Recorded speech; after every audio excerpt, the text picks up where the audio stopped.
Hello students, good morning. मी professor Mayuri Pankaj Chorge. DCC या सब्जेक्टच्या अंडर आपण chapter number 4 network topologies and network devices शिकत आहोत, बरोबर.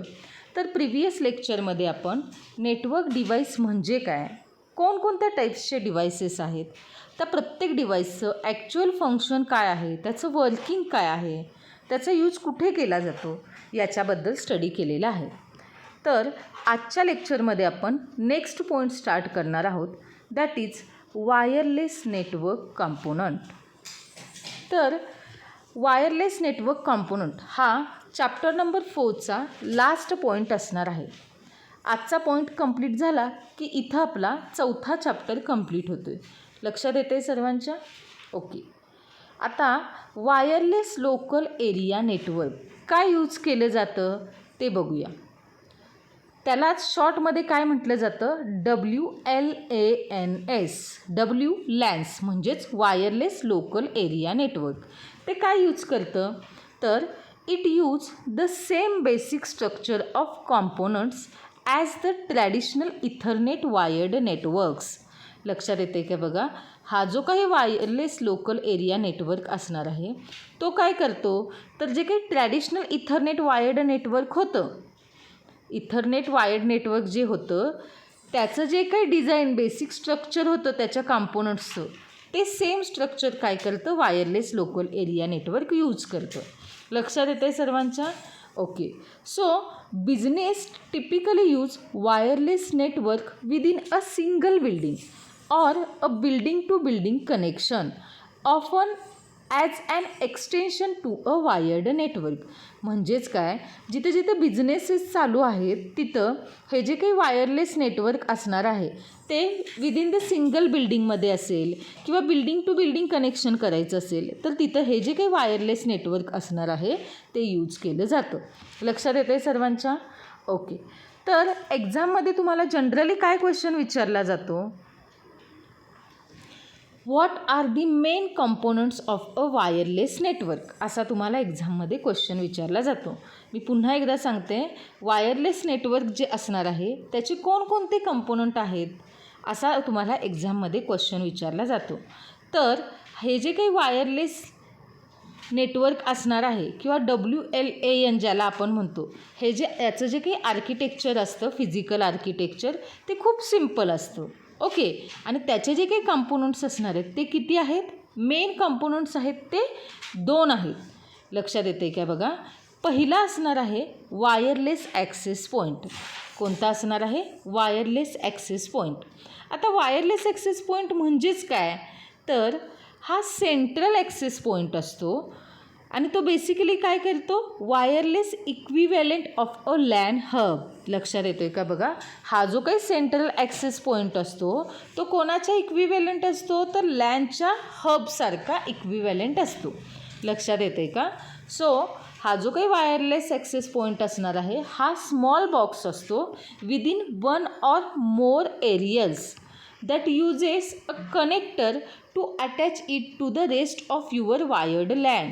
म्हणजेच काय, हा जो काही वायरलेस ॲक्सेस पॉईंट असणार आहे त्यालाच सेंट्रल ॲक्सेस पॉईंट असं म्हणतात.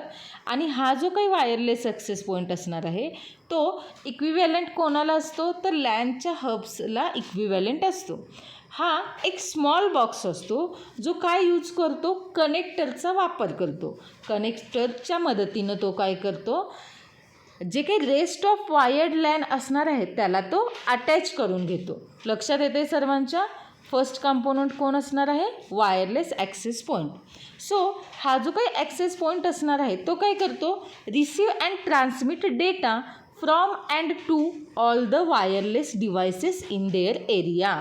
म्हणजेच काय, त्याच्या एरियामध्ये जेवढे काही असणारे डिव्हायसेस आहेत त्यांच्याकडून डेटा रिसीव करण्याचं काम किंवा ट्रान्समिट करण्याचं काम केलं जातं ॲक्सेस पॉईंटकडून. लक्षात येतं आहे? सो ॲक्सेस पॉईंट काय करतो, it handle many different connections between different devices all talking to each other at once. But the more devices you have working with an access point the slower they will operate. म्हणजेच काय, हे जे काही access point असणार आहेत ते काय करतात, तर जे काही मेनी डिफरंट कनेक्शन्स असणार आहेत कशामध्ये, डिफरंट डिव्हायसेसमध्ये. आता नंबर ऑफ डिव्हायसेस आहेत डिफरंट, त्यामुळे त्यांच्यामध्ये जे काही कनेक्शन्स असणार आहेत ते पण नंबर ऑफ डिफरंट कनेक्शन्स असणार आहेत, बरोबर. मग डिफरंट डिव्हायसेस हँडल करण्यासाठी जे काही डिफरंट कनेक्शन्स असतात ते एकमेकांसोबत काय केले जातात, डेटा ट्रान्समिट केले जातात, ते हँडल केले जातात. पण जर जास्तच डिव्हायसेस असतील, ओके, त्या ॲक्सेस पॉईंटसोबत जर जास्त मॅक्झिमम डिव्हायसेस जर वर्किंग करत असतील त्या ॲक्सेस पॉईंटसोबत, तर त्यावेळी मात्र काय होतं, तो जो काही ॲक्सेस पॉईंट आहे तो स्लो ऑपरेट होतो. ऑफकोर्स तसंच होणार, कारण एका ॲक्सेस पॉईंटसोबत जर जे काही नंबर ऑफ डिव्हायसेसचा काउंट असणार आहे तो जर मॅक्झिमम असेल, तर त्याचं जे काही ऑपरेट होण्याचं स्पीड असणार आहे ते काय होतं, स्लोअर होणार आहे, बरोबर. So you may need more than one access point two cover a building. मग अशा कंडिशनमध्ये जेव्हा एका ॲक्सेस पॉईंटला जर मॅक्झिमम काय असतील डिव्हायसेस कनेक्ट असतील वर्किंग होत, तर त्या कंडिशनमध्ये एकापेक्षा जास्त ॲक्सेस पॉईंट तिथं आपल्याला गरजेचे असतात. का, कारण ती बिल्डिंग कवर करण्यासाठी. लक्षात येते का बघा, ओके, म्हणजेच त्याचं स्पीड स्लो होणार नाही जेणेकरून. So depending on it's range and the composition of any walls or flowers between the access point and the wireless network card. म्हणजेच काय, जर एकाच ॲक्सेस पॉईंटला मॅक्झिमम डिव्हायसेस कनेक्ट असतील एकाच बिल्डिंगमध्ये, तर त्याचं स्पीड जे काय असणार आहे ते खूपच स्लो होणार. मग तसं होऊ नये म्हणून ते कवर करण्यासाठी तिथं more than one access point असणं गरजेचं आहे, जेणेकरून त्याची जी काही रेंज असेल, सपोज आता एका बिल्डिंगमध्ये काय असणार आहेत, नंबर ऑफ फ्लोअर्स असणार आहेत, बरोबर, किंवा एका फ्लोअरमध्ये नंबर ऑफ फ्लॅट्स असणार आहेत, बरोबर, म्हणजे नंबर ऑफ वॉल्स आलं इन बिटवीन. सो त्या सगळ्यांच्या विदिन दॅट रेंज जर त्याचं जे काही ॲक्सेस पॉईंटचं वर्किंग असणार आहे ते मॅक्झिमम रेटला किंवा त्याचं जे काही स्पीड असणार आहे ते स्लो न होता त्याचं जे काही वर्किंग असणार आहे ते व्यवस्थित चालू राहण्यासाठी more than access point one गरजेचं आहे. म्हणजे एकापेक्षा जास्त ॲक्सेस पॉईंट लागणार तिथं आपल्याला. लक्षात येते तुम्हाला वायरलेस ॲक्सेस पॉईंट म्हणजे काय. हा झाला वायरलेस नेटवर्कचा पहिला कंपोनंट. आता दुसरा कंपोनंट जो असणार आहे तो आहे वायरलेस नेटवर्क इंटरफेस कार्ड. दुसरा कंपोनंट कोणता असणार आहे, वायरलेस नेटवर्क इंटरफेस कार्ड. आता हा जो काही नेटवर्क इंटरफेस कार्ड असणार आहे तो act as the radio receiver and transmitter for a specific computer. हा जो त्याला शॉर्टमध्ये काय म्हटलं जातं, वायरलेस नेटवर्क इंटरफेस कार्डला NIC. ओके, आता हा जो काही नेटवर्क इंटरफेस कार्ड असणार आहे तो ॲज अ रेडिओ रिसिव्हर किंवा ट्रान्समीटर एखाद्या स्पेसिफिक कम्प्युटरसाठी ॲज अ रेडिओ रिसिव्हर किंवा ट्रान्समीटर म्हणून ॲक्ट होतो, परफॉर्म होतो. लक्षात येते. आणि तो काय करतो, ते जे काही NICs असणार आहेत नेटवर्क इंटरफेस कार्ड ते कशाला कनेक्ट करतो, connect it into the wireless local area network. हे जे नेटवर्क इंटरफेस कार्ड असणार आहे तो कुठे कनेक्ट करतो, तर जे काही वायरलेस लोकल एरिया नेटवर्क असणार आहे त्याच्यामध्ये कनेक्ट करतो. So it is coupled with the device operating system using a software driver. त्यामुळे ते काय होतं, कपल्ड होतं ऑपरेटिंग सिस्टीमसोबत. कसं होतं, तर सॉफ्टवेअर ड्रायव्हरचा यूज करून. लक्षात येते सर्वांच्या. सो जे काही मेनी मॉडर्न लॅपटॉप्स असतील आत्ता सध्याचे, टॅब्स असतील, ओके, त्याला वायफाय कॅपेबिलिटी बिल्ट इन असते, बरोबर. आत्ताचे जे काही मॉडर्न लॅपटॉप टॅबलेट आहेत तुमचे टॅब, त्यांना इनबिल्ट असते वायफाय कॅपेबिलिटी, बरोबर. But with older desktop PCs you may need to install one. पण आधीचे जर का तुम्ही कम्प्युटर बघितला किंवा डेस्कटॉप बघितला तर त्याच्यामध्ये ते इन्स्टॉल करणं गरजेचं असतं.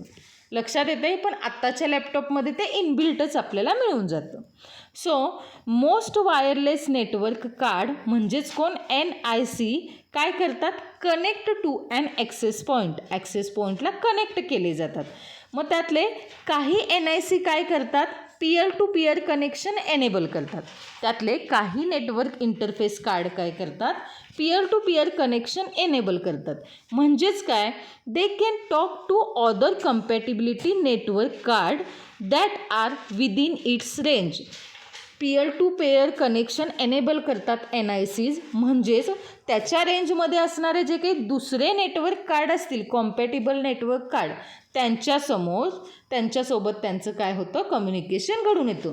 पण ते जे काही अदर नेटवर्क कार्ड असतील ते त्याच्या रेंजमध्ये पाहिजेत, विदिन इट्स रेंज पाहिजेत. लक्षात येते सर्वांच्या? Okay. So this may be useful for small roaming work groups of devices. हे कधी यूजफुल असतं, तर जेव्हा स्मॉल व रोमिंग वर्क ग्रुप्स असतील डिव्हायसेसचे, that do not require access to the LAN backbone. त्यांना त्यावेळी लॅन बॅकबोन ॲक्सेस करण्याची गरज पडत नाही. अशा वेळी काय होतं, ते यूजफुल होतात. लक्षात येते? सो हा कोणता असणार आहे, दुसरा कंपोनंट असणार आहे. कोण? Wireless network interface card. म्हणजेच आज आपण काय बघितलं आजच्या लेक्चरमध्ये, तर हा जो काही वायरलेस लोकल एरिया नेटवर्क असणार आहे, ह्यो काय करतो, तर जे काही आधीचे ट्रॅडिशनल इथरनेट वायर्ड नेटवर्क होते, त्या कंपोनंटचं जे काही बेसिक स्ट्रक्चर होतं, ते सेम स्ट्रक्चर काय करतो, wireless local area network use करतो. बरोबर. मग हा जो काही असणार आहे वायरलेस लोकल एरिया नेटवर्क, तो कुठं यूज केला जातो, तर एखाद्या पर्टिक्युलर बिल्डिंगमध्ये किंवा बिल्डिंग टू बिल्डिंगचं कनेक्शन करायचं असेल, तर त्या कंडिशनमध्ये हा जो काही वायरलेस लोकल एरिया नेटवर्क आहे तो यूज केला जातो. त्यालाच शॉर्टमध्ये आपण WLANS असं म्हणतो. बरोबर. मग त्याच्यानंतर आपण काय बघितलं, त्याचे दोन मेन कंपोनंट्स बघितले. त्यातला पहिला आपण बघितला होता तो वायरलेस ॲक्सेस पॉईंट, आणि दुसरा बघितला होता तो कोणता होता, नेटवर्क इंटरफेस कार्ड. त्या दोघांची आपण इन शॉर्ट माहिती बघितली आजच्या लेक्चरमध्ये. तर इथं आपलं चॅप्टर नंबर 4 कंप्लीट होतं. लक्षात येते सर्वांच्या? ओके. थँक्यू.